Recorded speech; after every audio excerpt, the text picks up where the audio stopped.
Hello, and welcome to the episode of the Bourky Cabinet featuring AJ and Jessica. Today's episode, we have a very cheap bourbon, like bottom dollar type thing. Got a Old Charter. Massive emphasis on the cheap.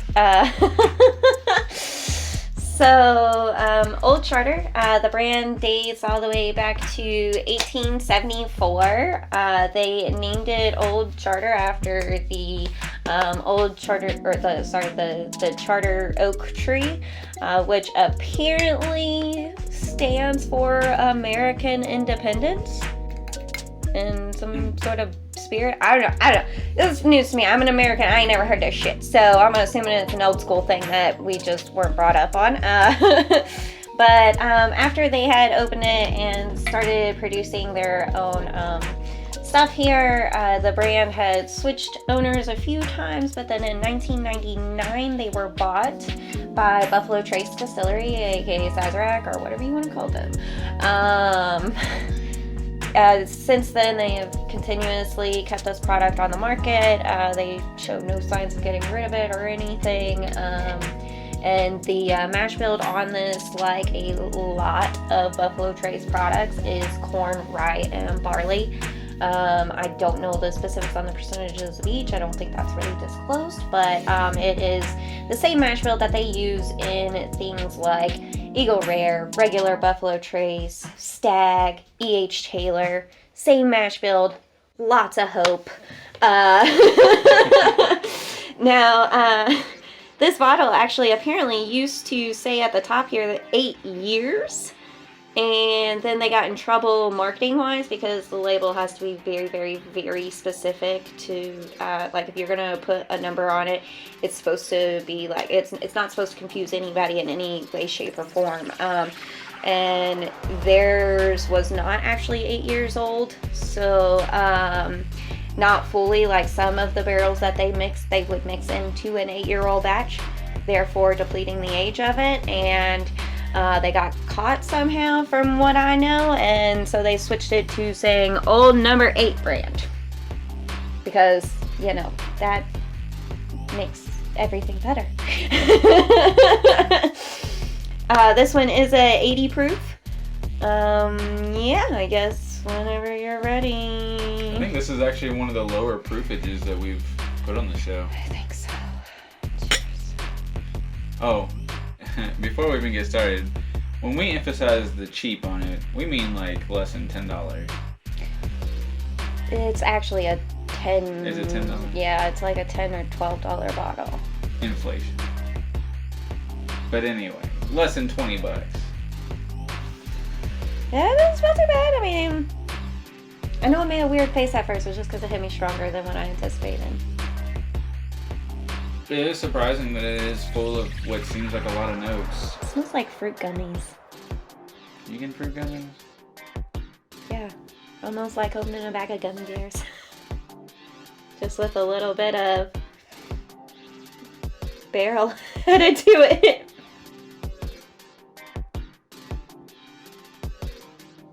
Yeah, I got a little bit of cherry. I got some sweetness, like a candy sweetness. Okay, I get the candy sweetness. I don't know if it's gummies, but it's definitely like a sweet kind of candy, for sure. And, of course, naturally the barrel. Oh yeah, that barrel's all over there. There's not much of that. Don't. There is not much of any alcohol rub, how you like to say. Okay, fine, we'll call it nail polish. There isn't even much of... No.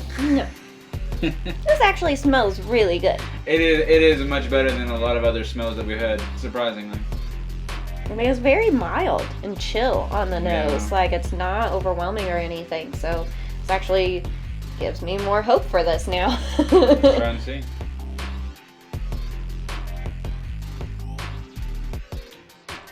Tastes like spicy water. Like, if you could somehow have spice water, yeah, that's probably what that's closer to. It fools you at first because it seems like it has something, but it's not even like what seems to be good at first on the front end for myself. It seems like it's like, yeah, and then it's like, it mellows out like almost instantly, but initially there's something I felt funky going on. This aftertaste, though, the longer it's sitting, it's not bad. Yeah, so that longer after effect or whatever, that's pretty good. There is no heat. Really? No, nothing. I mean, for me, it's like initially at first, see that weird flavor that you're getting at first. I might be wrong on trying to describe this, but it's almost like an apricot-y kind of taste. So yeah, but like watered down apricot. So it's like super mellowed out, and then I get a little bit of the barrel in the middle there, and as soon as I swallow, it's just water again. Like it's almost as if all flavor dissipated in my mouth. But then like the more I sit here, the more I can actually like feel it in the back of my throat. But like it's not a burn, it's just that I can actually like I'm getting more of the flavor in the back of my throat now. Yeah. Versus whenever I initially swallowed, it was like water, and then here's the lingering flavor that you missed on the way down. Like, it's very unusual. It is a delayed reaction of a flavor. Delayed. But this is surprising. For as cheap as this bottle is, it's pretty decent. Not gonna lie. See, that second sip, I got more cherry flavor out of it. I didn't get more but cherry. Not much. Mine's only on the after. That's where my cherries start to come in. Not too shabby though. If this was easier for us to find around these parts, I would make this our one of our new houses. This is in Louisville. Don't know where in Louisville. See, what's funny about that is that on there it says that it's done at the Old Charter Distillery in Louisville, Kentucky. But if you Google Old Charter Distillery, that's not even what comes up. Like, hold up, I'm gonna show you.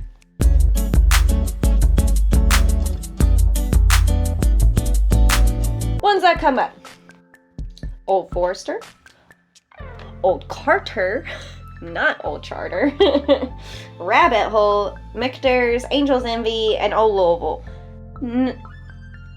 No Old Charter. Like, but then, like, if you go to, like, Sazerac has it listed on their website, and naturally so does Buffalo Trace, since, they're the coexciting or whatever.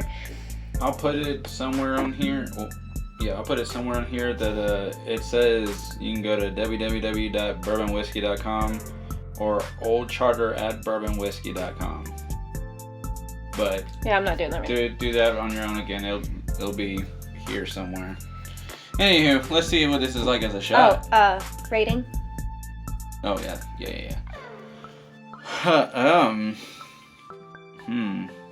If you already got one in mind, please go ahead. I mean, taking the price and everything, well, okay, I'm going to ignore the price because we try to ignore the price during these. But for how it tastes, I feel like I'd give it a solid 6. It doesn't wow me by any means, but I'll take this over regular Buffalo Trace. So, sorry, Buffalo Trace, but yeah. Are you though? No little. I'd give it. I'm kind of stuck between like a 6 and a 6.5. It is more surprising that it can have the smell it has, but it doesn't transfer into the notes, at least not initially. Afterward, then it's like, oh, is this what you meant? Why didn't you do it all together? But, yeah. So, I don't want to do what you do. I'll just do a straight 6. I'm not going to do those in between. No, can't do it. Messed up, man. Let's try these. Them numbers, the best numbers. Here we go. It's great smelling good.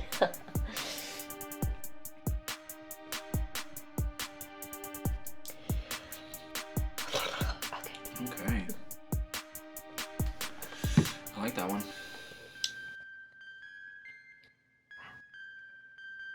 So that's surprisingly well as a shot. I must say that it brought everything that was delayed. It gave it to y'all at once now. But that does mean that there is absolutely nothing on the back end now.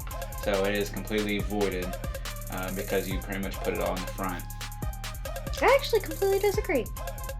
Like normal. No, I do agree with the fact that that was way more flavorful through and through, from start to finish, than sipping it. It wasn't like water. You got more of those notes that we were getting and the complexity with the smells that we were doing at the beginning. But at the end, for me, like you said, it's nothing for you. But for me, I get like a whole bunch of that just barley taste, like, in the back. So it's just, I don't know. I don't know how I feel about that aftertaste. It just reminds me too much of a farm, I guess. You probably a lot of hay in there. Yeah, kind of. It's almost like a hay, kind of tastes like hay mixed with wheat almost, and it's unusual mixed with wood, you know. It's just very weird altogether, and I don't know. It's not that it's necessarily bad, it's just interesting. Sure, go ahead. So, what's your number you giving? Rating. I'll give that a 6.5. It's definitely an improvement for me. That was not too shabby. That was a really good improvement for me as well. I'm actually gonna take it up to 6.75 on that one. It was too good to be 6.5, but not quite good enough to be a 7. So, but yeah, that was a good one. For how cheap was this? Definitely, if you get the opportunity, buy this. Like, you'd be out $10. Like, it's not gonna hurt you. Yeah, to know that you can walk around with a 20 in your pocket and be able to easily get this bottle is surprisingly nice, especially for people who like to drink on a budget. Yeah, this was definitely good. Surprised the heck of fire out of me. I did not expect that to be that good. It looks like it looks like it's an outdated label. I really thought this was just gonna be cheap and awful. Yeah. Props. Hey, sometimes you gotta give credit where credit is due. Right. So on the next episode, we are going to do that Old Fitzgerald over there, the Old Fitzgerald 14 year. So that's gonna be nice because we've been holding on to that bottle for a little too long. So now we're gonna crack it open and tell you all what it's like. So until then. Ja, matane. That was Very surprising, right?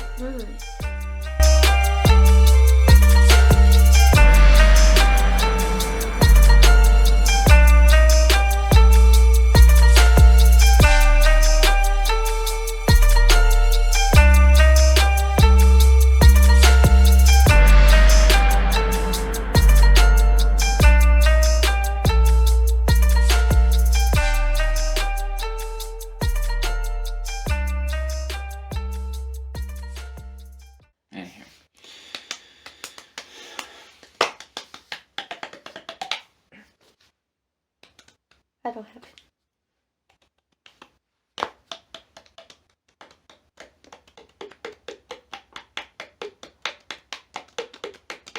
Yeah, I hit like that right spot. See, you're getting close. I'm gonna end up having a red mark for this fucking video. Sorry. Hey, that I forgot because we're recording. But yeah, it's all good.